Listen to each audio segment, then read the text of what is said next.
Hey everyone, and welcome to a brand new week. It is Monday, April 20th, and we're going to go ahead and start diving in. We're continuing on with Africa, and this week we're going to be talking about some of those economic and other complexities behind colonization and why Africa was colonized by Europe. Okay, so we're going to be continuing on with some stuff from the DBQ that you guys started last week, things like that. Let's go ahead and jump in. As always, at the first slide for you guys each day, we'll have my basic contact information, email, texting through Remind, and phone. You can reach out to me in any of those ways, and I will be more than happy to talk with you, especially because I miss hearing your guys' voices and seeing you. It's been too long. So let's go ahead and jump in for what we got going on today. All right, first, we're going to view the Scramble for Africa presentation slides in this presentation. So down below, there are some slides for some notes that you guys need to look at, okay? Then you guys will read and analyze document B. I'm going to show you what that will look like. Then you'll answer the questions. So while you guys are taking notes, or excuse me, while you guys are going through the notes, which if we scroll down, will be right here, okay? There are notes for you guys to take. There's a sheet that you guys can fill out. You just go back into Google Classroom, okay, and you'll scroll down to where it says Student Notes April 20th through 24, okay? These are actually only for the first couple days to help you guys with some weird stuff with the PDFs and things like that. So you'll go ahead and open that up. If you want, you can split the page here, okay? But there are some basic notes to take. And what I'm going to do is I'm going to go over them for you. So if you want to take notes while I'm talking for these, that's fine. If you want to skip ahead to take a look at the reading, that's fine. You can do this however you want, but you guys do need to go over these notes. Okay? So let's go ahead and talk about the Scramble for Africa. Okay? Who gets what? So what was the Scramble for Africa? The Scramble for Africa was the race for European powers to claim as much land as they could on the continent of Africa. So basically, all these European countries, they're racing to see who can get the most land in Africa. Okay, if you guys look over here, they're trying to get as much of Africa as they can, and they're all competing with each other to make that happen. Okay, this took place from 1870 to 1914. Okay, so it's about almost 45 years. It's 44, so almost 45 years where they're racing each other to get as much of Africa as possible. Okay? We kind of mentioned this last week, but technological inventions had finally allowed access to the African interior.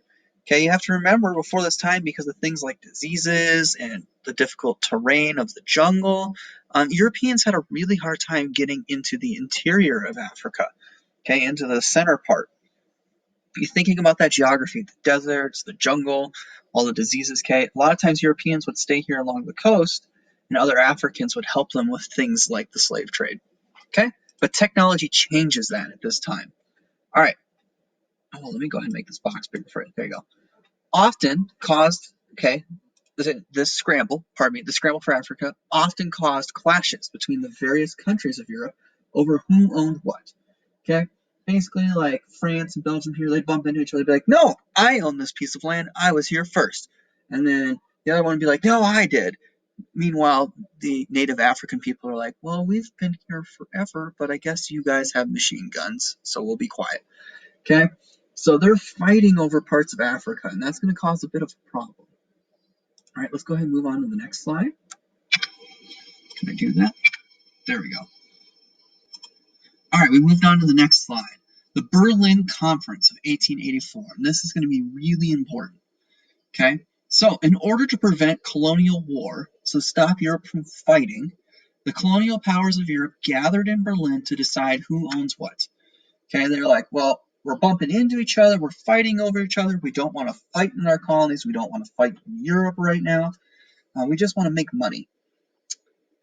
So let's go ahead and get together. They all got together at this big table, and they decided we're going to just divide up Africa. We'll take a map, okay, and we'll just cut it up into little pieces like a pie. And you get this piece of pie, and you get this piece of pie, you get this piece of pie, which is Africa. Okay, so they're just divvying up Africa. All right, now, the Berlin Conference was organized by Otto von Bismarck in order to help Germany gain colonial powers. Okay, Germany was a little slower coming to the game.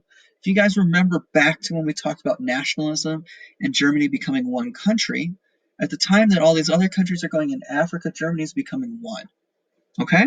And so, because of that, Germany was like, well, what if we help everyone come together in our lovely city called Berlin, and then we'll get some land because we were helpful, which is what happened. Okay? So, like I just said, it was formed late, and so it had to play catch up with the other colonial nations. All right, next, the countries that were involved, and there are quite a few. You have Germany, you have Austria-Hungary, you have Belgium, you have Denmark, you have Spain, you have the United States, you have France, the United Kingdom, Italy, Netherlands, Portugal, Russia, Sweden, Norway. Okay, they're kind of combined at the time, and the Ottoman Empire. That's a lot of countries. A lot of countries. Most of Europe is involved. Not all of these countries get parts of Africa, but they're all in the process of saying who gets what. Look who does not have any say. Africans.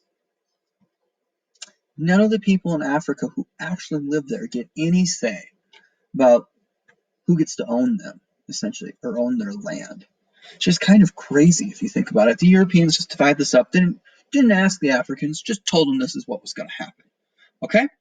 All right, do we have any more slides? We do.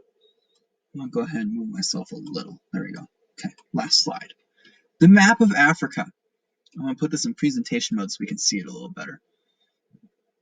Okay, so Britain, France, Germany, Italy, Portugal, Belgium, and Spain all got territory in Africa. So if you guys look closely at this map, which we're going to take a look at again later this week, but you guys can see this is how it's divided up. You guys can look at the key here. The British are the green, the French are the pink, the German are this orange, Italian is this light yellow up here and over here, and then the Portuguese get this and this, Spanish get the blue, and then the independent African states, there are only two. So look closely, 1 and 2. And Africa is completely divided up. Okay, if you guys look closely, the British and the French get most of the land. They're the ones that are the biggest winners here, okay? All right. Oh, as it says here, Britain was the big winner and would annex or take over some German colonies after World War I. Okay, so actually, Britain ends up with even more after 1914 because of the World War. All right, so this is the map of Africa. This is how it's divided up, and this was the scramble for Africa. Okay, all right, let's go ahead and exit out and go back to our instruction slide for the day. So now you guys will need to analyze and read document B, okay, and then answer the notes or the questions in the note sheet. So if you guys look here, okay, it's got all the notes for you, and then document B is right here. You guys can answer those questions. Let's go ahead and take a look at document B. Okay, we're going to come up here to Scramble for Africa. It's this lovely PDF. Once again, if you guys want to blow it up, just click the print button. You don't actually have to print, but over here you guys can zoom in. Okay, very basic document. This video is already a little longer, so we're going to go ahead and just go over this. So what does it say? Document B. Let's go ahead and take a look here. The source is John Ruskin, and it's from a lecture at Oxford University on February 8th, 1870. Okay, so, pardon me real quick. Got a tickle in the throat there. So who is this guy, John Ruskin? Well, if we look up here, he was a well-regarded English intellectual, basically a smart English person. Okay, he was an author and a speaker whose interests ranged from art critic to social reformer. This talk at Oxford was delivered to a standing room only crowd. Basically, all these people were shoved in there and they were standing. It was so full.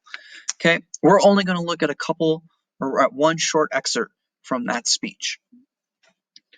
All right, what does he say? Will the use of England make your country again a royal throne of kings, for all the world a source of light, a center of peace? This is what England must either do or perish, otherwise known as die. She must found colonies as fast and as far as she is able, formed of her most energetic and worthiest men, seizing every piece of fruitful waste ground so she can set her foot on, and there teaching these her colonies, that their first aim is to advance the power of England by land and sea. Okay, that's a lot of fancy talking to basically say, England, young men of England, you must rise up and conquer lands for England. Otherwise, England will no longer exist. And the goal of these colonies is to make us more powerful, strong in the air, on the land, and the sea. Okay, that's what he's saying. Let's go ahead and look at the next one. Okay, this is a source from Friedrich Fabry. Does Germany need colonies? 1879. Okay, so this is in 1879, not too long after. So who is this guy? He has been called the father of the German colonial movement. Okay, so he's probably the guy that pushed for Germany to have colonies. Fabry was impressed by the colonial achievements of the English and wanted Germany to do something of the same. His book was quite well received. Okay, so we're going to read a little excerpt from his book. But should not the German nation, who is fundamentally so very capable, so seaworthy, so industrially and commercially minded, successfully pave the way for this new course? Basically, he says, hey, we have the stuff to be able to do this. Why don't we? It would be wise if we Germans would learn about colonial skills from our Anglo-Saxon cousins and would begin in a friendly competition to strive after them. When the German Reich centuries ago was at the peak of the states in Europe, it was the number one trade and sea power. Should the new German Reich wish to prove and maintain its newly won position of power for a long time, it will have to take up the same culture mission and delay no longer to acknowledge its colonial task anew. Basically, he's saying if Germany wants to be recognized as a powerful country again, it must rise up and get colonies. A quick clarification, this is not the Third Reich of Hitler. Okay, that comes later. This would be the Second Reich or Second Kingdom of Germany. Okay? All right, you guys can go ahead and read through the questions and answer them.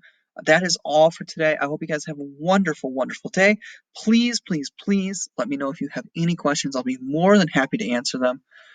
This week, I will be doing some like Google Hangouts for the classes so that you guys can jump in and ask me questions. And I'll let you guys know those times ASAP.